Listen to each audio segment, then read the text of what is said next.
Okay, this is Brad Rowland. I'm the co-convener of the South Central Tech Sector Partnership, which is Region 13 in Colorado, formerly known as the Upper Arkansas Tech Sector Partnership. And I'm here today doing the quarterly update, so calendar Q3, but school year Q1 with Christy Satterley. And Christy is the chairman, co-founder, and CEO of Data Nexus. She is a lifetime tech person who also has a background in program management and education. And over the last few months, Christy has volunteered to come alongside of Alan Buller to co-lead our internship program. And you guys might remember that Alan Buller is on the technical advisory board of South by Southwest EDU. He moved to Colorado thinking that he was going to retire, and we quickly grabbed him and volunteered him to help with our internship program.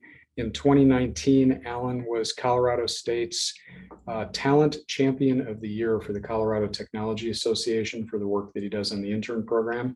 So we asked Christy to get on today to give us an update of what's going on in the internship program. We've had a lot of changes keeping the program going during the COVID year, during the lockdown year. We've got a lot more businesses participating. And now with Christy helping Alan, they're ramping it up to take it to the next level. So we asked her to jump on for about 30 minutes and give us an update on the program. How are you doing, Christy? I'm doing good. And are you, you're coming to us live from your mountain house up there in Guffey, looks like. Yes, I am. It's Friday, so I have kids Great. that aren't in school. So I'm working from home today. Cool. Well, thanks again for doing this. So I'm going to jump into your slide deck. So give me just a second here to share my screen. Okay, so one of our key pillars of our program for our South Central Tech Sector Partnership is the Tech Ready Workforce. And I think when we first started doing this, we really thought we were more kind of doing a favor to the local school district to help them with their internship program. But really, it's turned into the tip of the spear for a lot of our economic development. Families moving into the area want to make sure that there are high quality internship programs for their kids. Businesses who are looking to relocate here can relocate senior people, but they're looking for us to build a pipeline of local workforce. So Tech Ready Workforce has just become a big key initiative, and having a volunteer on board like you, Christy, is fantastic to drive that forward. So let me have you go ahead and just take over. I'm going to go to your slide 2 here. Basically, we're going to go over some, I guess, different things. I don't have control of the presentation, so I'll just kind of wing it. The current quarterly slide deck is kind of just, it's giving you an overview of kind of how we're handling COVID and a lot of changes that we've had to make to try to keep up with all of the so interns still need their internships and companies. And so this is just kind of what we're doing currently and how we're planning to work through all of these hurdles. So let's start with our team. So our current team, we have out of the South Central Tech Sector area, we have Brad, who has been kind enough to introduce us today. Most of you know him. Chris Cohen, he is in charge of Second 61, but he's also a large role in our leadership team for the South Central Tech Sector as well. Jason Vatek has been doing a lot with helping us get our interns into the right buildings and all kinds of things as far as access and that sort of thing. We also have a lot of volunteers from a lot of our local businesses. They're listed for the key volunteers are listed here. Some of these companies even host interns specifically outside of helping with our tech sector. For example, Sage at Tie-Dye Sheep is hosting an intern currently for video production type internship. Next slide. So just a little bit of background. The Fremont Economic Development Tech Start began back in 2016. And basically what they did was they brought a whole lot of businesses together and started doing a collaborative workplace, which helps businesses expand and create better networking, especially in communities like ours. So this naturally was a fit to help out on the internship side, because we want to utilize local talent, show a lot of our high schoolers and community college kids that we do have a tech sector here in Fremont County. So we want to keep some of that talent local, because in the past, a lot of these kids just didn't know it existed, and it does. So that's neat. We have the original building is the Tech Start building on Main Street. That might be changing here shortly. We also have an emergent campus in Florence. So we've been sending some interns out there as well. So this is more history and kind of how we've developed over the years. And in 2017 is really when we started our internships. That was with Lisa Tedeschi, who I believe I'll tell you about her in a slide or so. But she is in charge of the educational side. She's helped out giving us interns that are interested in technology, pretty much anybody that's in one of their STEAM pathways, or more recently, PTECH, which I'll get into here shortly in 2018. There's a thing that the high school started actually. They applied for a PTECH grant, and we became their partner, because for the PTECH grant, you have to have a partnership between a high school, a community college, and a business. In our specific community, it's a group of businesses, because we have a whole lot of small businesses that are able to help with that grant.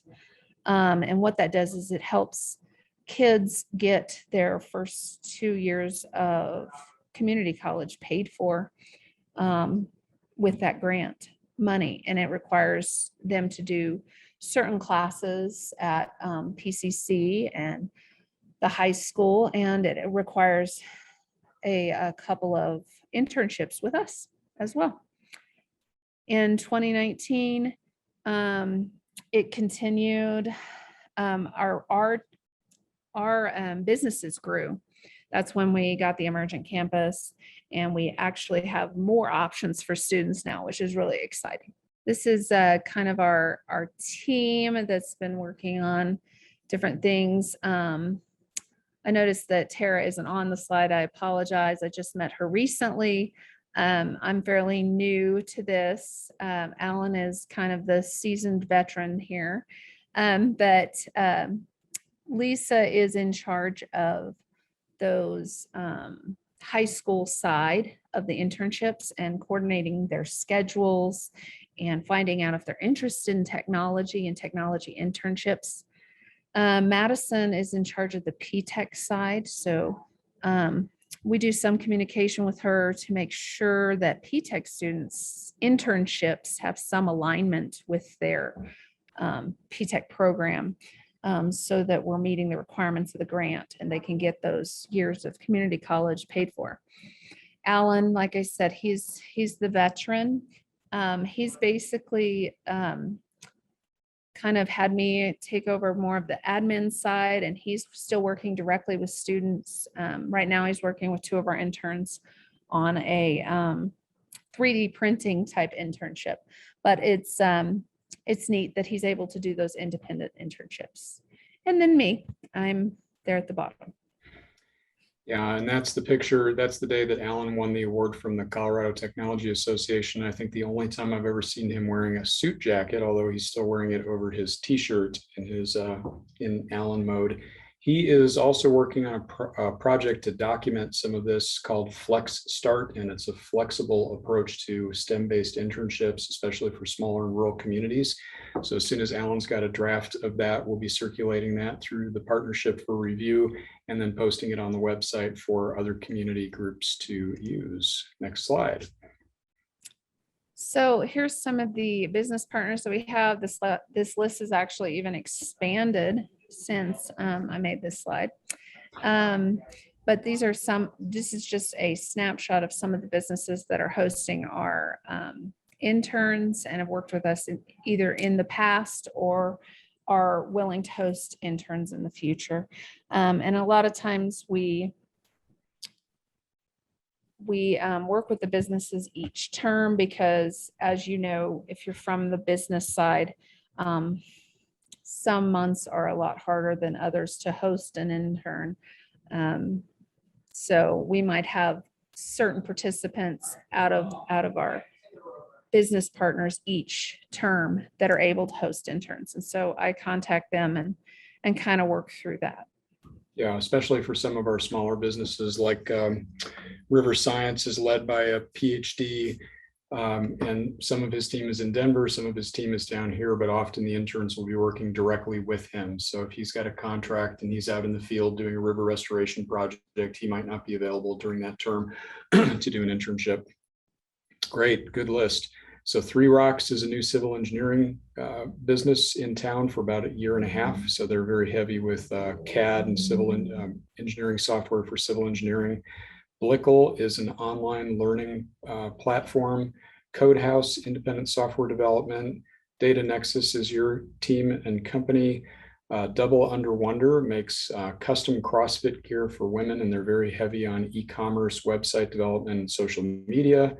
Emergent Wireless is a local WISP. Mammoth Networks is a broadband infrastructure provider across 4 states here in the area. P3 Communities is a local architecture firm. PAX 8 is the, fastest growing company 2 years in a row in their size category in Denver. They're Microsoft Partner of the Year. They sell a ton of Azure Microsoft products from, actually they represent something like 40 cloud vendors and 1,100 products.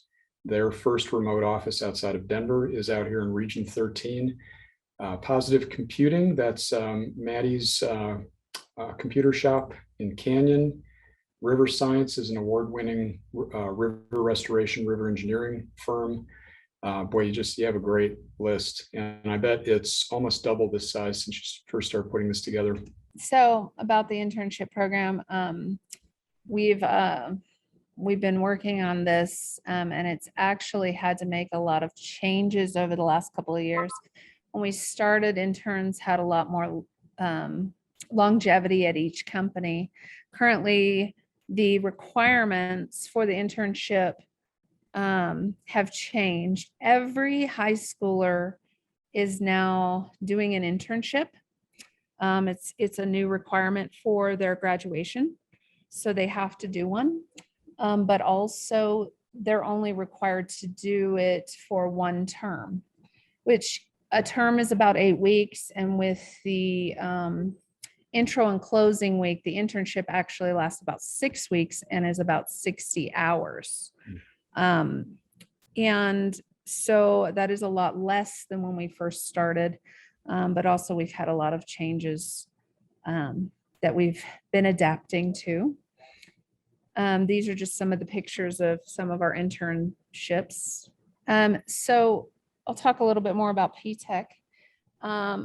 At the high school, at Canyon High School, they currently have a bunch of different ways you can do PTECH and get and things that have been approved through that grant. We focus on the computer information systems pathway, which is one of the PTECH areas. The other ones are around like nursing and fire, which we don't support the internships on those, but we have great partners in that area. In computer information systems, there's a general studies, graphics design, health and IT management support, IT systems admin, network cybersecurity with a health emphasis, software development and security, and web design and development.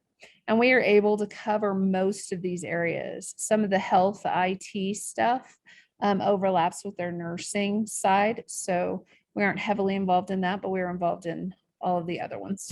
Also, Canyon is offering certifications for a lot of the high school students. This is excellent because a lot of our businesses are wanting these entry-level interns, but they want them to have a little bit of exposure.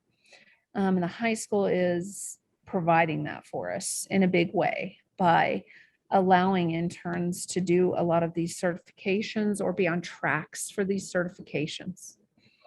Go ahead. I was just going to say, and I know this last year, River Science was able to get their curriculum approved by the state. So that I believe it's the CDIP approval process. So they have an industry recognized certification now that if one of the students takes the River Science curriculum, I think that counts in the same way that like a CompTIA cert would count. Yeah. That curriculum is being developed out of TechStart, and it's actually being provided on Blickel's learning management platform, which is pretty cool. And by the way, on all of those things, interns have worked on coding those or doing QA. So it's nice to see that come full circle, that platform is now delivering the curriculum out to schools here and outside of Region 13. River Science is neat actually because it covers different areas of the internship. They're mostly science, obviously River Science, but he also is looking for people who have done like the CAD type classes and work with Arduino kits because there's a lot of technology involved with that. And this particular picture, I'm sorry, go ahead. Yeah, and drones, right? And yes, big data, Amazon cloud. Yeah, he's got quite a bit of science packed into River Science. Mm-hmm. This particular picture is an A+ certification class. So, and one of our business partners, Ben Roman, helps with the certifications at times. Not this term, but like I said, it depends on the businesses. It depends on each term, as we talked about that, but we work with the businesses on that. Great. Yeah, it's Ben Roman IT. So Steve Roman is one of the regional IT companies here for small businesses. That's great. Okay, let's talk about some of the resources that we've gotten donated, which have been amazing. So we just got a whole bunch of laptops. Like Elevation Connect had a lot of Windows-based laptops that we were able to get refurbished with grant money and used specifically for interns. We load whatever software they need for the specific internship so that we don't have to worry about, you know, an intern making a mistake in a business and that sort of thing. We're able to let them learn without any issues. So this was a huge thing, being able to provide them that equipment to come into the internship with. We try to get those configured before the internship starts so that they're coming into the internship prepared. Yeah, and just a plug for the folks in those pictures. So that's Chris Cohen on the left. He's the CEO and founder of Second 61. He's one of the reasons that we have the regional tech sector partnership and has a lot of interns go through his cybersecurity team. On the right, Brad Craneup, the CEO of Elevation Connect, and he drove those laptops down from Denver. Those are laptops that came out of his call center and donated 50 laptops to the cause down here. The picture to the right of that is Maddie Weber, owner of Positive Computing, and she's probably got an intern or two sitting next to her doing the laptop repair. So all the machines were kind of re-prepped and re-imaged there at her shop with interns working on them. And then, oh, who's that sitting in the basement cataloging all the hardware? That's Christy Satterley. Thanks, Christy. Go team effort. Yeah. We love our volunteers. We couldn't do this without all the people who spend their time doing this. All right, next slide. So the next couple slides is just going to give kind of an example of our business alignment with this particular track is Mhm. pretty easy to align kids with. If they're on the engineering pathway at the school, then they usually want to have a little bit of experience. And one of our companies does civil engineering, and he works really well with the interns and has kind of a setup for interns each time. He now has a person that he's hired to specifically like work with the interns. Wow. So it's pretty neat. Yeah. Yeah. He was, I think he was maybe a two-person company when he relocated to the area a couple of years ago, and is now up to 10 or 11 full-time employees, like structural engineers.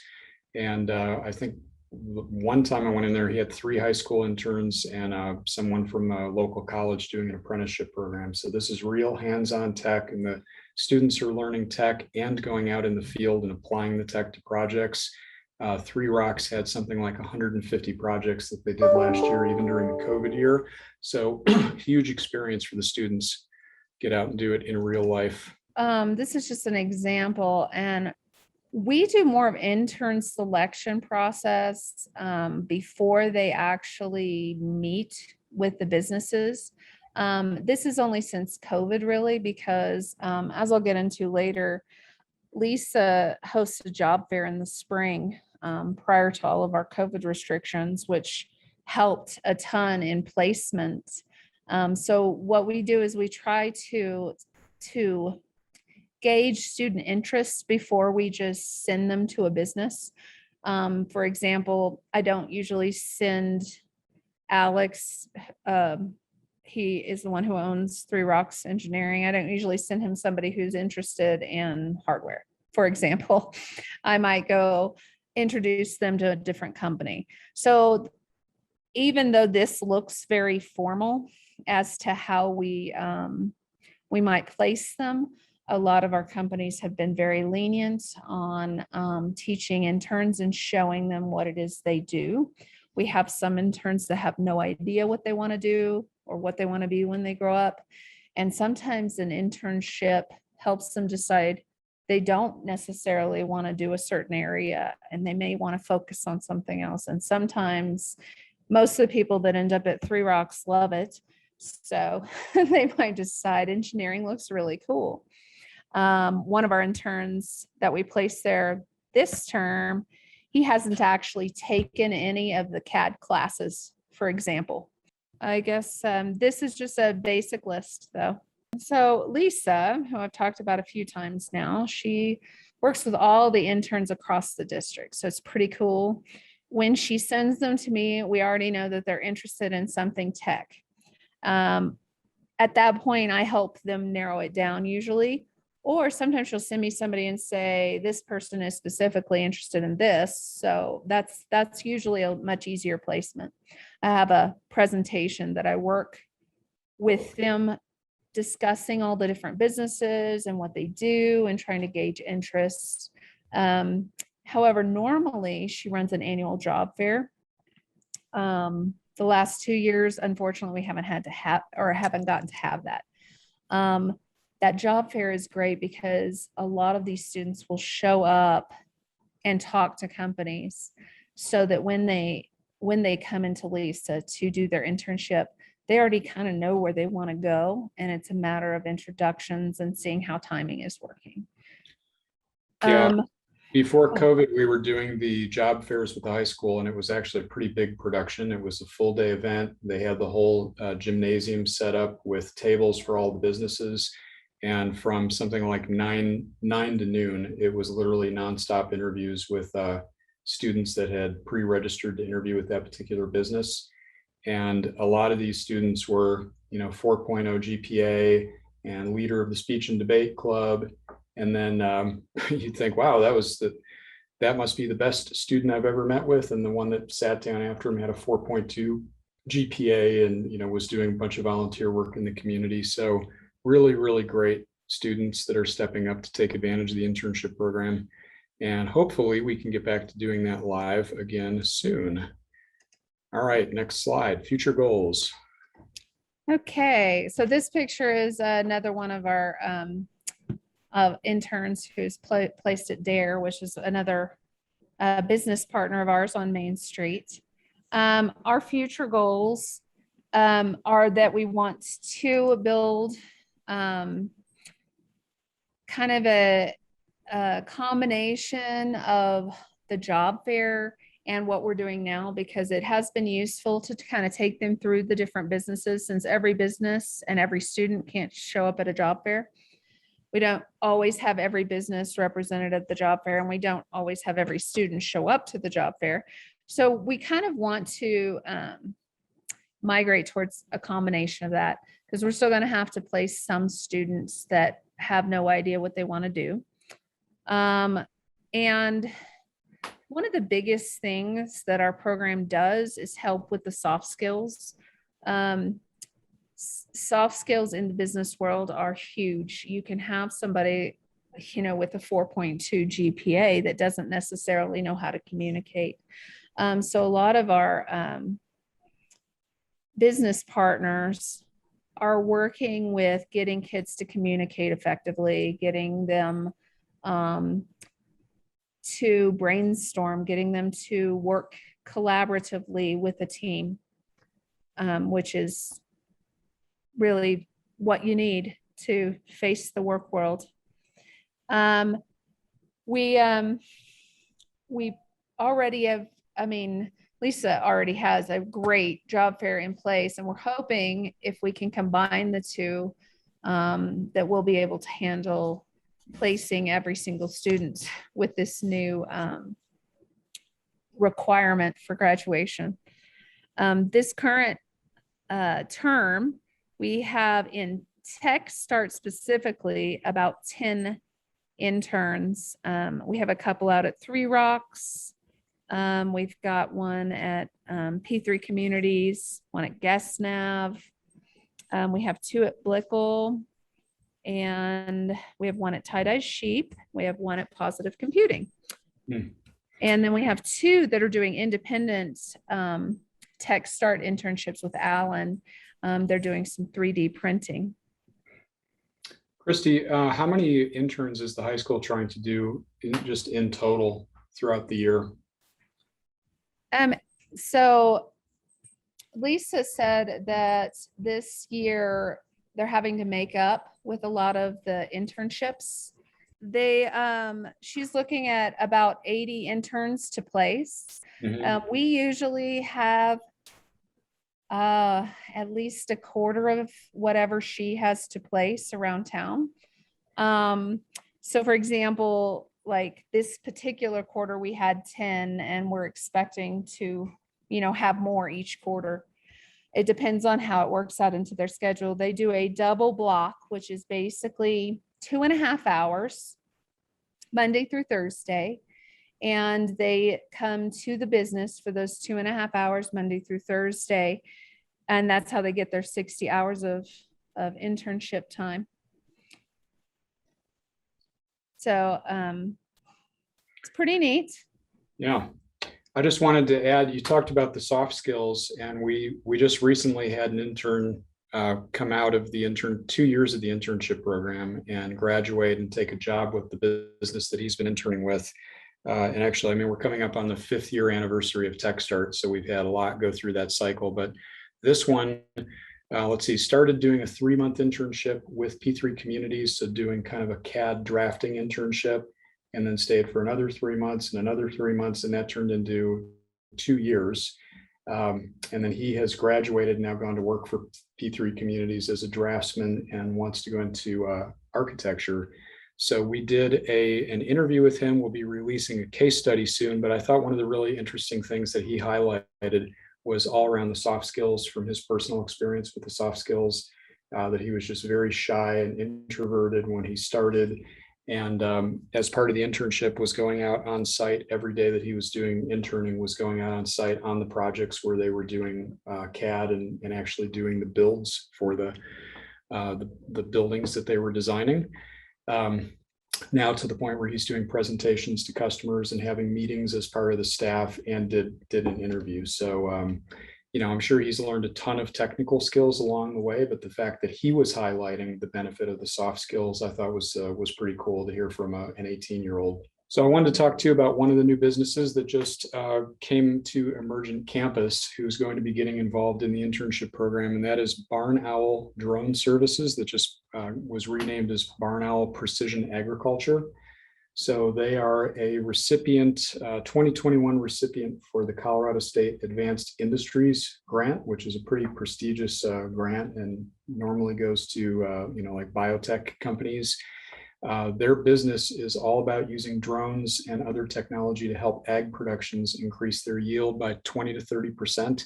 And they're moved in here now. They do robotics, drone work, GIS, GPS, 3D design, 3D printing, electronics, big data. They have several AI patents pending, and they can't wait to get plugged into the internship program, because part of the success of their business is having a kind of a level 1 tech that can come out of the high school and the community college that can start to do some of that advanced technology, but to support agriculture industry. So we're pretty excited about that one. We also just had a big meeting here today with some of the PAX-8 leadership. Came down from Denver to see the space that they're building out here and meet with their team and talk about the future of them getting involved in the internship program. So a lot of the businesses that are here that are going to expand their footprint in internships, and a lot of new businesses coming in that are not just technical internships, but really good technology applications for rural environment that are pretty, one is pretty high tech, but disguised as farming. So it's, feels like a good fit here for a lot of our students to move into. So future goals. What else are we working on for this year? I know a lot of it is just playing catch up from the COVID year and making sure that any student that wants an internship gets a chance to do one, since a lot of them missed it last year. What else are you focusing on? Well, the communication aspect has been a big thing.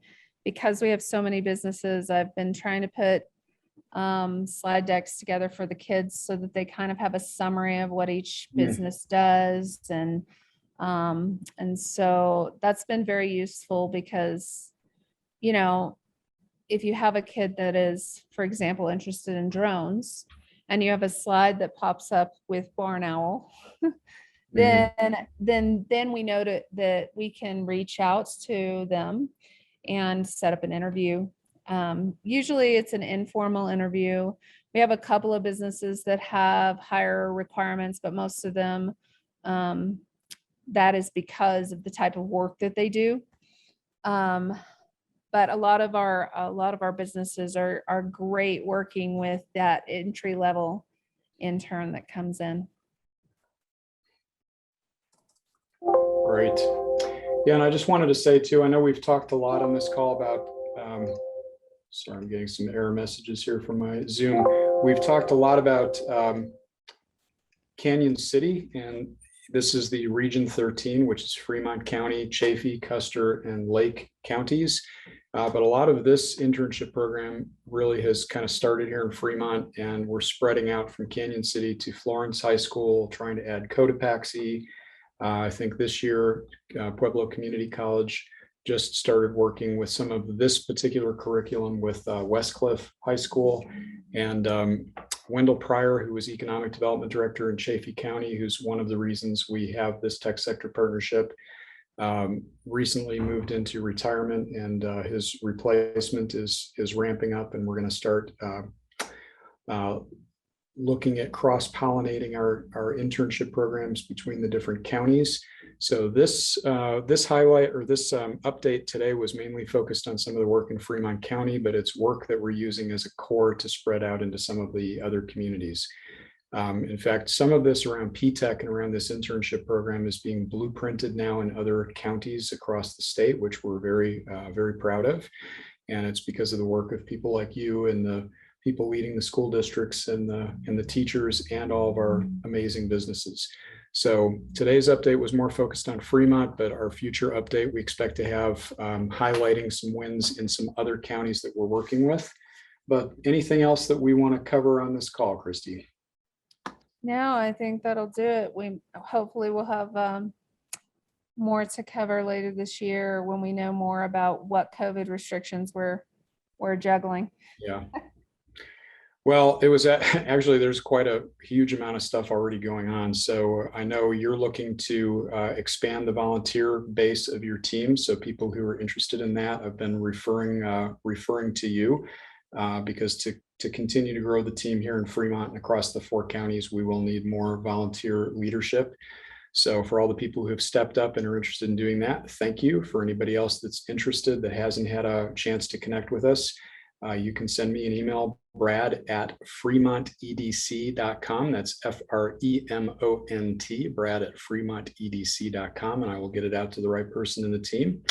And Christy, I just wanted to thank you for your time today, late on a Friday afternoon before the weekend. Thank you very much. Yep. Thank Okay. you. All right. Thanks. Bye-bye.